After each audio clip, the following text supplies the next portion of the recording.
Hey guys, so today we're going to be doing a review on vegan eggs. Now, I don't know if you guys have seen this before. I found it in Whole Foods and I actually saw it at some kind of vegan festival a couple weeks ago. The vegan eggs claim to fame is that it coagulates and scrambles like a scrambled egg, which is amazing because I don't think that any of the other kind of egg replacers can do that. Like usually other egg replacers are very much used for like baking or like maybe like power shakes or something, but it's not really meant to mimic exactly what happens to an egg. So this guy says that it does. They are sold in the exact same section as the egg, so it was right next to the egg. Comes in an egg carton like this, and when I got it I was super excited because I thought maybe it would be like in individual egg pouches or something. It was not, and that was a little bit sad, but that's actually completely okay. When you open it up like this, the eggs come in a package like this. So each carton, it says it has between 10 to 12 eggs, and this guy was a little bit expensive. It was about $8 for 10 to 12 eggs, so a fair amount of money, but I just thought it would be pretty cool to try. And then also in here are little tips on how to use this particular vegan egg, and then also some recipes in the back, which I also tried. So this is basically how I'm going to conduct this this little test. I ended up making 4 different recipes with the vegan eggs, and they were scrambled eggs, vegan eggs claim to fame, French toast, which was in this recipe, pasta, fresh egg pasta, something that I miss and I wonder how it would turn out. And then really the ultimate test to any egg replacement is going to be your classic kind of chiffon sponge cake. Like if this is going to be kind of as close to real egg as possible and it's the real deal, then a sponge cake is what you're going to be testing it on. All kind of everything else is going to be easy compared to this. Okay, so some of the specs on this first. So in terms of ingredients, I guess the major difference between vegan eggs and everybody else is going to be algal flour and then algal protein. There's some binders in there and then like nutritional yeast and whatnot for flavor, which the flavor happens to be actually pretty darn good.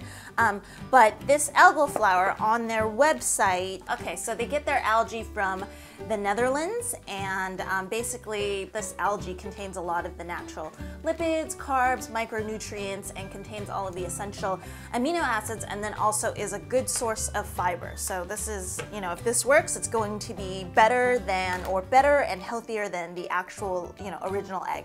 Gluten-free, allergen-free. Okay, so anyways, let's talk about what happened. So I did the scrambled eggs first because this is kind of the original recipe, and on the front cover it talks about how to make the scrambled eggs, and you mix it with a half a cup of cold, like ice cold water. It says that if you want more fluffy scrambled eggs, you can choose to put it in a blender to aerate it some more. First, a lot of people are gonna say there's no way that there's a half a cup of water in an egg, and it also talks about that too, like later on when if you have to eventually end up adding more eggs or you're using it for baking, you might want to use a little less water.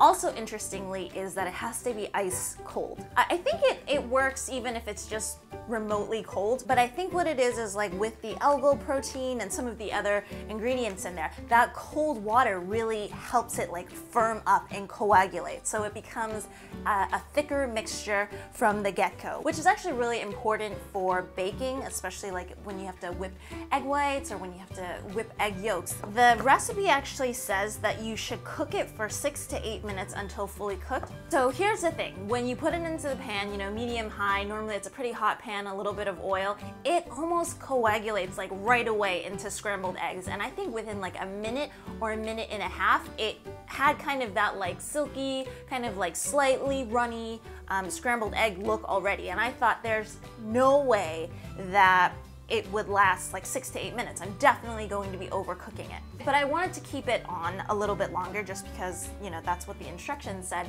So what happened next was, so it coagulated right at the beginning, so everything kind of seized up. And then a little bit after that, maybe like a minute or so after that, it started kind of releasing a lot of the liquids that we put in. So it's almost like as soon as it coagulated, it expelled a lot of the water as well. And I think that that was why it's important to cook it a little bit longer, because otherwise you're gonna end up having, it's gonna be a lot wetter than you would expect, and most of the cooking process afterwards, I'd say, is about evaporating some of that liquid and evaporating some of that water out.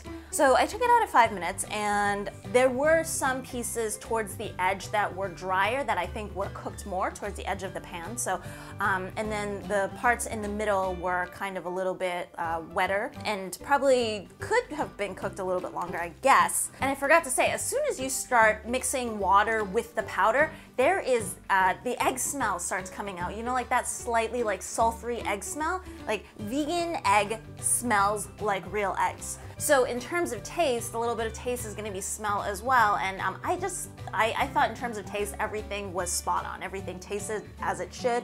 I added a little bit of salt at the end, and it was very much just like scrambled eggs would taste. So texturally, I think I could have cooked it for a minute or two longer, but I kind of based what I tasted also on the outer pieces that were a little bit drier.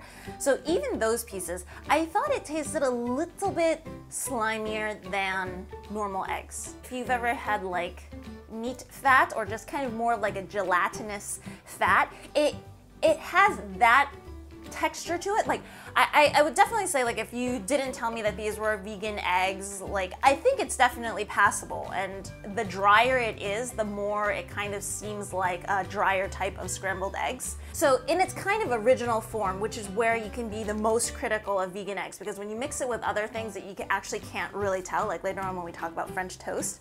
But yeah, it seemed a little bit slimy and a little bit more gelatinous than I would say an egg tasted. I think if you're looking for kind of like runny scrambled eggs, I don't know if you can totally get it there, because it just might be overly slimy. So yeah, so that's basically the scrambled eggs. I guess my tip for it is to just try to cook it for at least 6 minutes or so, and then maybe like try it, and if you think it's still a little bit too wet, then continue cooking it for a little bit. But really, taste is spot on. That being said, it is really the only product I know out on the market that can be scrambled and that can be cooked and that coagulates like eggs do, and so I think that that's mighty impressive in and of itself.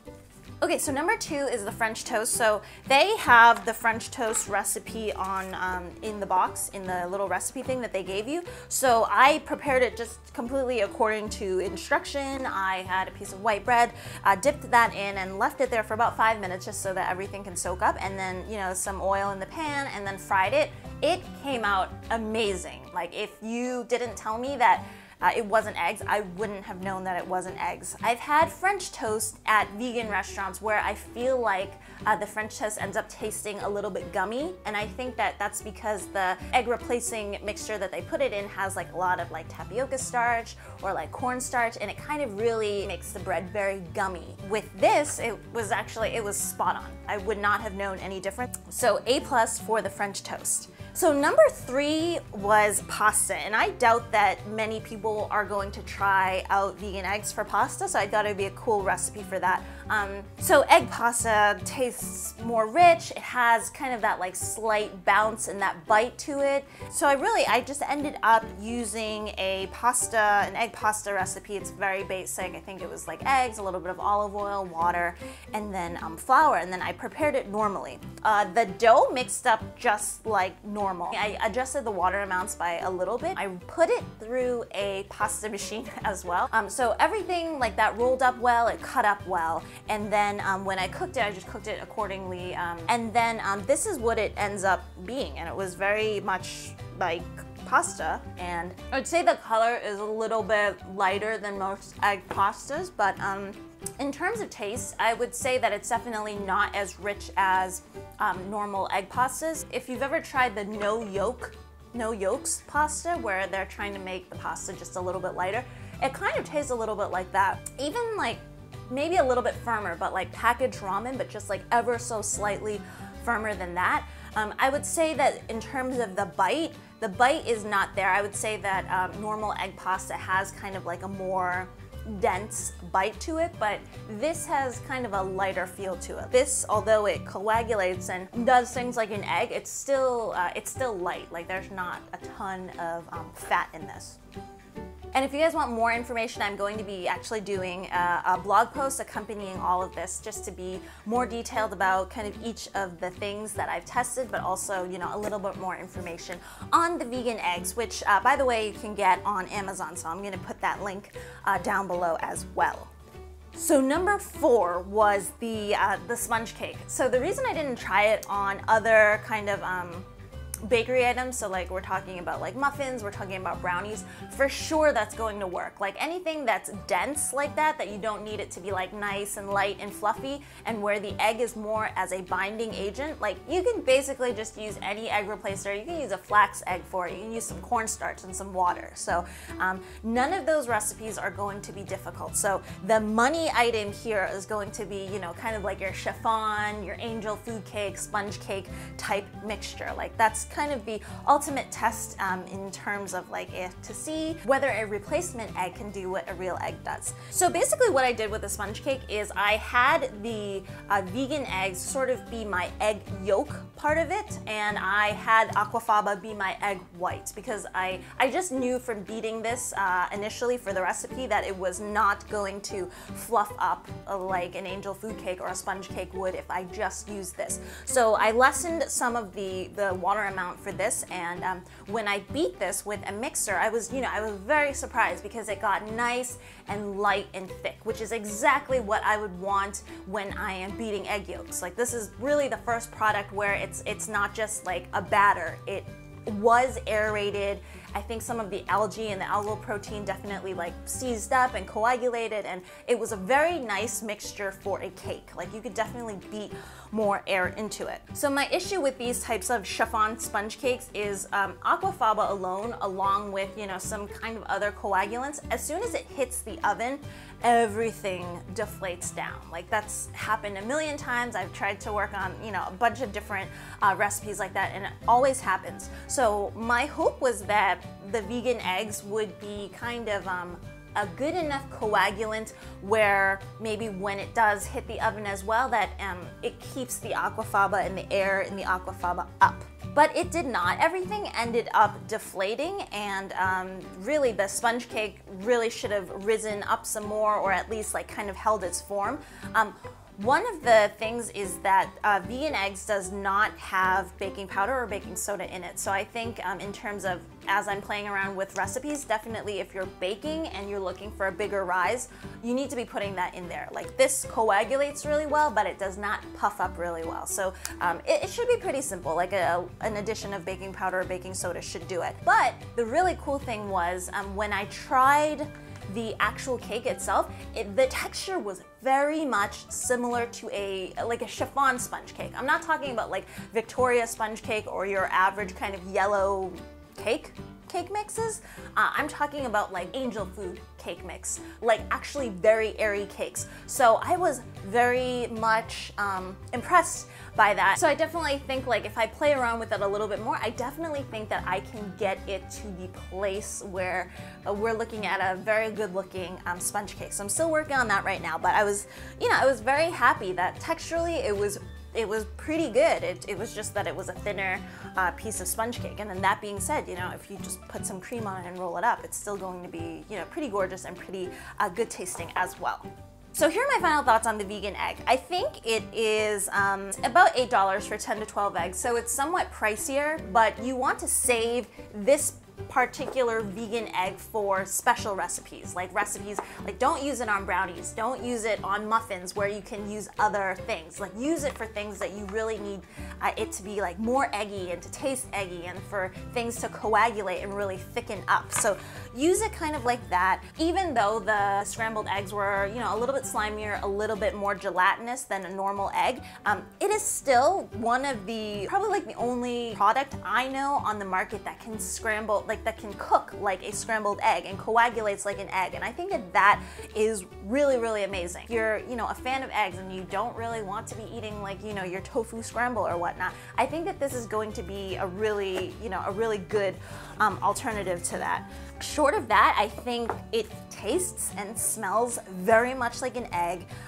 Again, the coagulating properties are really good, so I feel like you can make things like mayonnaise, do whipped egg yolks when you're baking as well. It thickens really well, and not because of starches, it thickens because, you know, the algal proteins are actually coagulating. So it functions more like an egg versus, you know, other egg replacers just, you know, thickening up because they have a lot of starch in them. So my thing is that if it is kind of available and you guys are curious, you should definitely try it. And you know, who knows, like maybe you're going to have a recipe in there where other egg replacers have not worked before, but maybe the vegan egg will. So I think that it's always going to be cool to try new things. So anyways, I hope you guys enjoyed that review and found it informative, and hopefully I will be coming up with, you know, that actual sponge cake recipe for you guys soon. So I will see you guys again next time. Bye.